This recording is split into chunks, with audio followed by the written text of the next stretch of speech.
ये सभी जानवर अपने साथी को अंतिम विदाई दे रहे हैं। बेचारे हिरन ने अपने भाई को अंतिम बार देखा और फिर गुफा में चला गया। जिसके बाद गुफा से दानव की आवाजें आईं और कुछ देर बाद सब शांत हो गया। बाघ ने कहा, भालू बाबा, आखिर कब तक रोज हम अपनी कुर्बानी देते रहेंगे? भालू ने कहा, एक यही रास्ता है इस दानव को रोकने का, वरना अगर ये गुफा से बाहर आ गया एक ही दिन में सबको मार देगा। अगले दिन भैंसा दानव का भोजन बन गया। गाय बोली, हे प्रभु, ऐसा क्या पाप हो गया हमसे जो इस तरह हम लोग बेमौत मारे जा रहे हैं? गाय के इतना कहते ही कृष्ण भगवान वहाँ प्रकट हो गए और अपनी शक्ति से दानव का अंत कर दिया। गाय पेड़ के नीचे दबी दर्द से चीख रही थी। ग्रूट ने फौरन आकर पेड़ को हटा दिया। गाय बोली, तुम्हारा धन्यवाद बेटा। ग्रूट खेलता कूदता आगे चला गया। ग्रूट को सभी पसंद किया करते थे। एक दिन भालू का बच्चा नदी पे पानी पीने आया हुआ था। तभी उसे बाघों ने घेर लिया।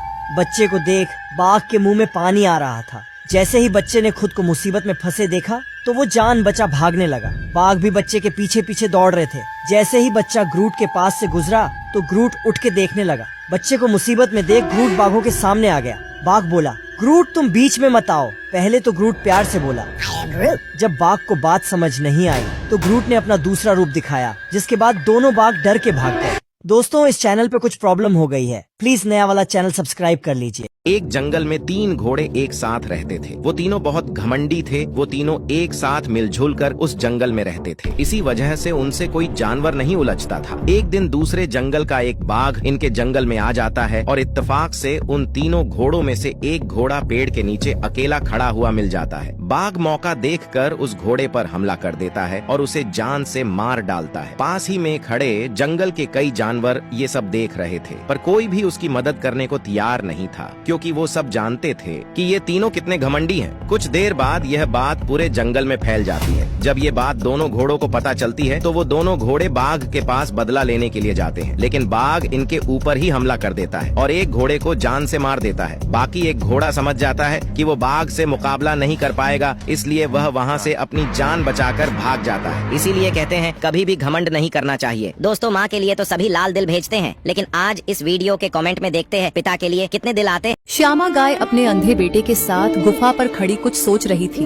तभी श्यामा गाय का बेटा बोला, माँ क्या मैं कभी इस हरे भरे जंगल को नहीं देख सकूंगा? अपने बेटे की ये बात सुन गाय माँ अपनी दर्द भरी आवाज में बोली, नहीं मेरे प्यारे बेटे, एक ना एक दिन तुम यह जंगल जरूरत देखोगे। अपने बेटे को दिलासा देने के बाद श्यामा गाय भालू बाबा के पास आकर बोली, भालू बाबा, आज मेरा मन बहुत दुखी है। गाय बहन, क्या हुआ मुझे बताओ। श्यामा गाय ने अपने बेटे का सारा हाल भालू बाबा को बताया। सुनो बहन, तुम केदारनाथ की गिरिराज पहाड़ी के पास जाओ, वहाँ हमारे भगवान कृष्णा का मंदिर है, वे तुम्हारा दुख जरूर सुनेंगे। श्यामा गाय और उसका बेटा दिन रात वहाँ कृष्णा भगवान की आराधना करने लगे। भगवान ने खुश होकर अपनी शक्तियों से गाय माँ के बेटे की आंखें ठीक कर दी। गाय माँ के बेटे ने भगवान के दर्शन कर बोला, प्यारे बच्चों, कमेंट में बोलो हरे कृष्णा हरे राम। नंदी बेल नदी पर पानी पीने जा रहा था। जब नंदी घर लौट कर आया तो उसके बच्चे की किसी ने हत्या कर दी थी। ये देख नंदी बेल आग बबूला हो गया। तभी पेड़ पर बैठे कोए ने कहा, नंदी बेल सुनो, तुम्हारे बच्चे को बंटी बाघ ने मारा है। ये सुनते ही नंदी सोचने लगा कि मैं अकेले तो बंटी बाघ को मार नहीं सकता, मुझे बब्बर शेर के पास जाना होगा, वही मेरी मदद कर सकते हैं। फिर नंदी बैल बब्बर शेर के पास गया और बब्बर शेर से बोला, तुम बंटी बाघ को मार दो, बदले में तुम मुझे खा लेना। शेर मान गया। फिर शेर और बाघ लड़ने के लिए आमने सामने आ गए। बब्बर शेर ने एक ही बार में बाघ को मार डाला। बाघ को मारने के बाद बब्बर शेर नंदी बैल के पास आया। नंदी ने कहा, अब मेरे बच्चे की आत्मा को शांति मिली होगी। ये सुन शेर समझ गया। नंदी बैल ने अपने बच्चे की मौत के बदले के लिए खुद की कुर्बानी देने की शर्त रखी। शेर को नंदी बैल पर दया आ गई और उसे छोड़ दिया और बोला, बच्चों, अगर आप भी अपने पापा से इतना ही प्यार करते हो तो वीडियो को लाइक कर कमेंट में आई लव यू पापा लिखो।